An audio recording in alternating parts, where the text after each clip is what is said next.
Everybody says you should be a well-rounded candidate when you're applying to colleges, right? Not a good idea. And I'll tell you why in this video.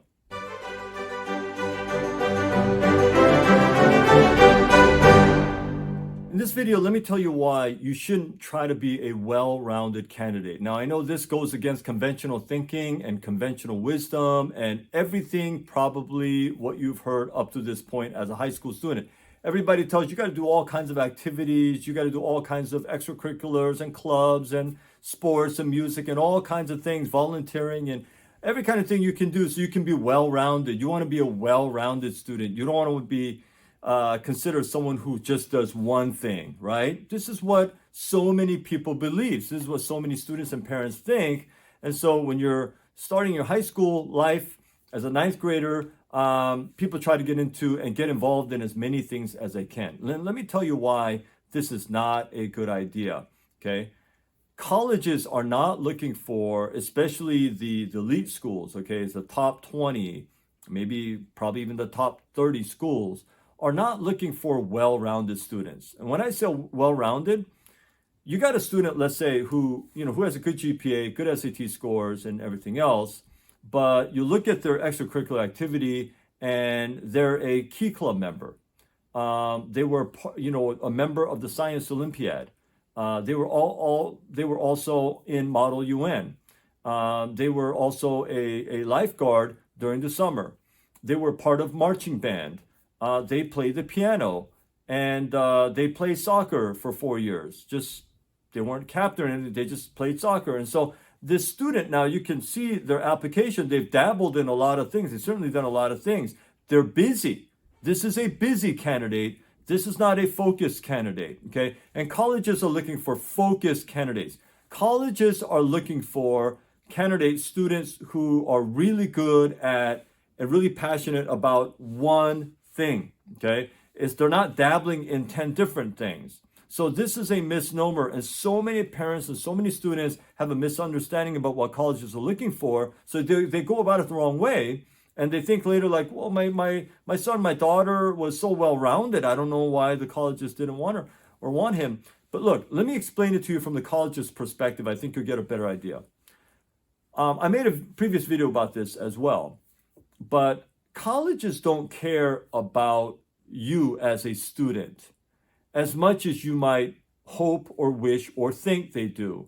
Colleges really just care about themselves.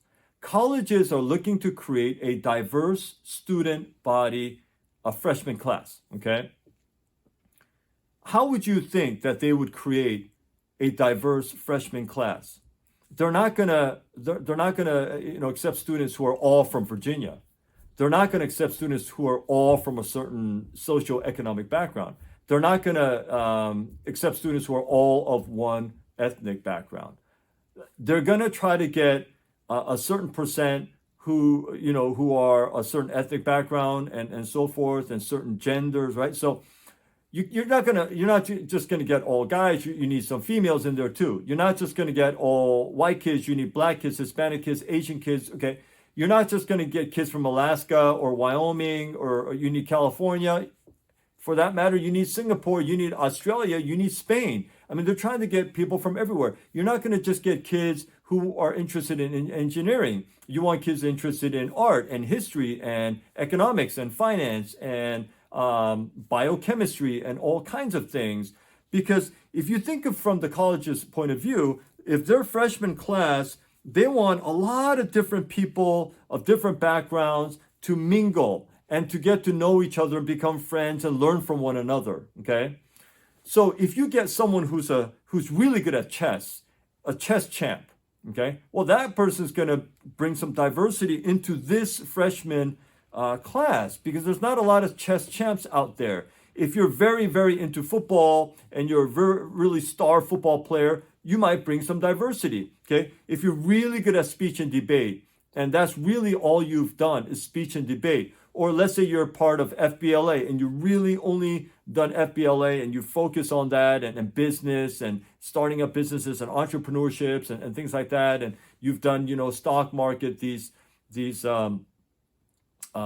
practice on paper, stock marketing, investing things, and this is like all you've done, you're going to bring diversity to this freshman class. You're going to bring something that the school thinks that will be beneficial to the rest of your colleagues in that freshman class, okay?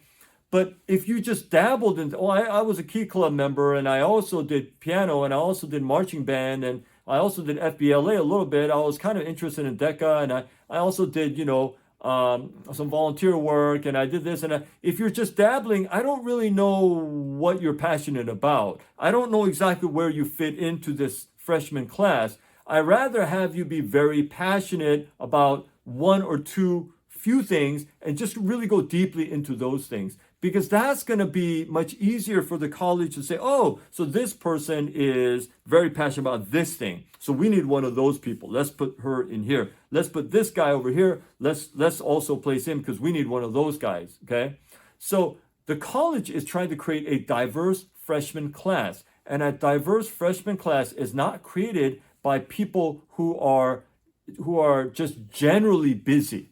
Is created by people who have passions in a few things. And so if you're a middle school student or parent of a middle school student, and you want to create a profile, create a portfolio, if you will, a resume for your child in their high school years, so that they have the best chance of getting into, say, an elite college, elite school.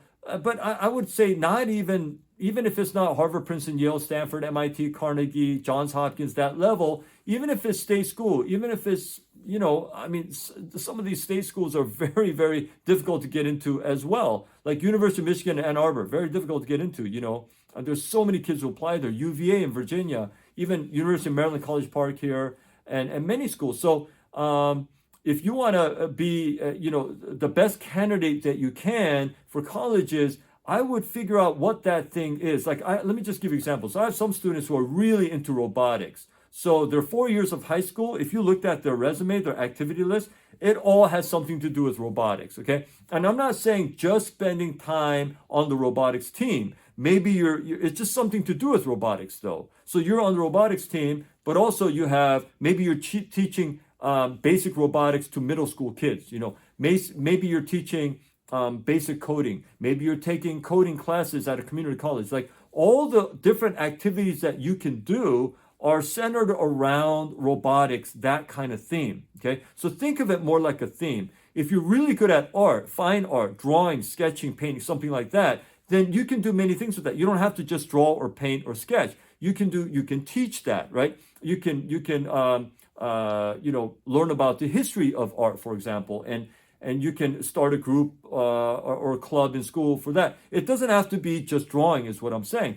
So whatever the theme is, whatever the thing is that you're into, you're very passionate about, center all your activities around that theme. Instead of going off on too many different branches and trying to become, quote, well-rounded, try to be a student that looks more passionate. Not just looks like that, but is like that, and looks like that, okay? So a student who shows passion, I should say, maybe that's the better way to word it. A student who shows passion in just a deep passion in one or two things. Usually, if you're very passionate about one thing and very busy in that thing, it's hard to do 2 or 3 or 4 different things. I got students who are very, very into just one thing. They're very elite swimmers, for example. I mean, these kids have to get up early in the morning. Before school, sometimes 4:30 in the morning, they're going to practice. They're going to practice after school. It's a very grueling process, a very grueling schedule.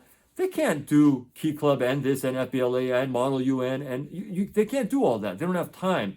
So colleges understand this. They rather see you do 1 or 2 things that you're very, very passionate about. So if you are into that one thing and you're doing it, deeply, and you're spending, you're very intense in your efforts in that one thing, and you're worried that, man, I don't have time to do all these other things. I see my friends doing all these other things. Don't worry about it. You're going down the right road. On the other hand, if you're just doing a lot of general things just to look good for colleges really are not actually looking for that, looking for passionate people, looking for people who are really focused on 1 or 2 things. As you're preparing for college, keep this in mind, and make sure your activities are focused. Thanks for watching, and I'll see you in my next video.